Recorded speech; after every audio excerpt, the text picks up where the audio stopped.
Ang Mama sa Pano Clash noong Enero 25, 2015 ay isang madugong engkwentro sa Tucana Lipaw, Mama sa Pano, Maguindanao, kung saan 44 na miyembro ng PNP Special Action Force SAP habang tinatarget ang teroristang si Zulkifli Abdir o alias Marwan.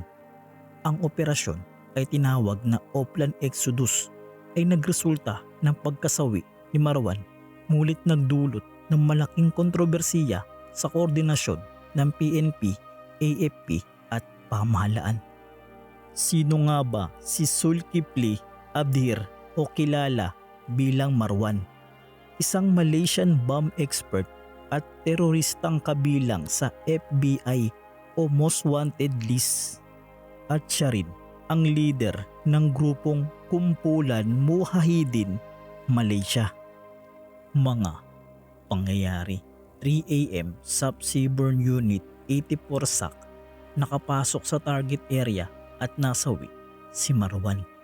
Pag-atras: habang umaalis, nakasalubong ng SAP ang mga armadong grupo mula Moro Islamic Liberation Front o MILF, Bangsamoro Islamic Freedom Fighters o BIFF at mga lokal na misliya. Matinding bakbakan, tumagal ng halos isang araw.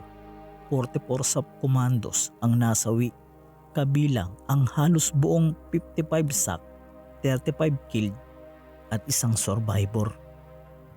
Casualties: SAP 44 killed, 16 wounded. MILF, BIFF 17 to 18 killed. Civilian 5 killed. Mga investigasyon at kontrobersiya. PNP Board of Inquiry BOI nakita ang kakulangan ng koordinasyon sa pagitan ng PNP at AFP. Hindi agad nakapagbigay ng reinforcement ang militar. Issue sa pamahalaan.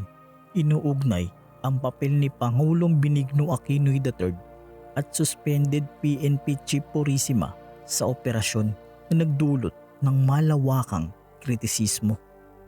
Ang Mama sa Pano Clash ay pinakamalupit na insidente ng counter-terrorism operation sa Pilipinas na nagresulta sa malaking bilang ng casualties mula elite SAP.